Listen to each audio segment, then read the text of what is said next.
Terima kasih Anda masih bersama kami di NTV Prime. Dalam segmen dialog ini masih bersama saya Richard Ahmad Supriyanto, perwakilan dari Presidium Supporter Indonesia. Kita ngomongin supporter Timnas ini ya.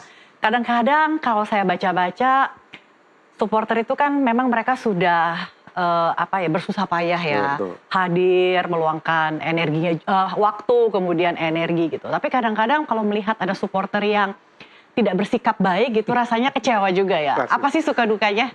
Supporter Timnas ini kan sekarang kita lihatnya multi ya. Artinya ada supporter murni yang memang didukung klub langsung pindah nonton karena pemainnya jadi pemain Timnas.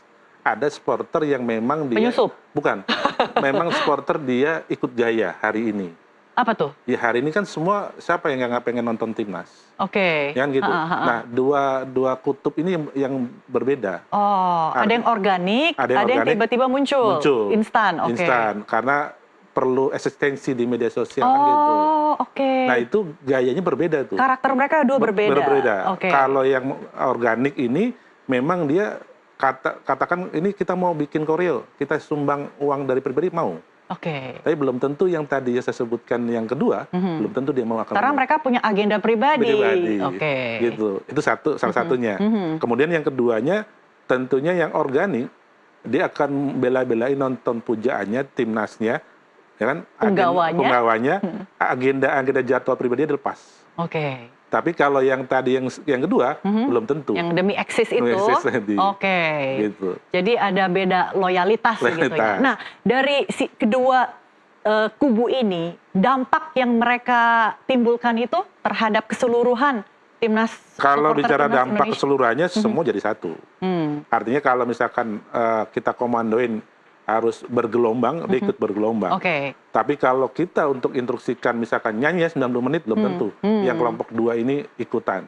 Tapi paling dia ikutan yang ayo Indonesia saja. Tapi selebihnya dia hanya ngikut momentum. Kalau permainnya lagi bagus, kita menyerang, dia pasti ikut nyanyi. Tapi kalau saat kita diserang, dia bertahan tidak mengeluarkan narasinya atau kata-katanya. Tapi dua-duanya kalau misal euforia dong ya. Tapi ketika kalah bagaimana tuh? Kalau kalah ya artinya yang organik tetap semangat dia menyanyikan yelnya. Iya, karena dia tetap memuja penggawa dia ya apapun itu hasilnya. Kalau yang tadi demi yang eksis itu belum tentu dia. Mungkin lebih dahulu meninggalkan kursinya. Atau mungkin justru mereka di media sosial malah menjadi yang menghujat begitu ya. Tapi yang menariknya, yang kelompok yang tadi saya sebut itu, dia akan penasaran atau kepo.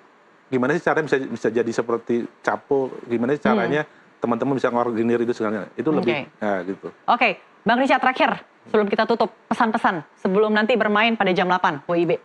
Teman-teman yang pasti untuk mendukung Timnas 23 ini, jangan lupa berikan yang terbaik, nyanyikan yang terbaik, dukungan untuk Timnas kita. Jangan terpancing hal yang tidak diinginkan, karena kita menjaga supaya Timnas kita bisa lolos di kemudian hari. 2026 itu harga mati target, dan juga ratingnya bisa naik terus. Belum sampai ke sana, nanti akhir tahun masih ada kan? Masih ada SEA Games, masih ada Piala Asia. Harus dari sekarang dikasih. Baik, dan juga jangan lupa jangan untuk supporter ya. Kita harus dukung 100.000% untuk Timnas Garuda Muda, jaga ketertiban, kita hargai tim lawan. Dan untuk Garuda Muda Indonesia, cayo ya untuk malam ini. Yang pasti kita harus respect. Respect itu dia. Thank you Bang Richard atas waktunya dan obrolannya.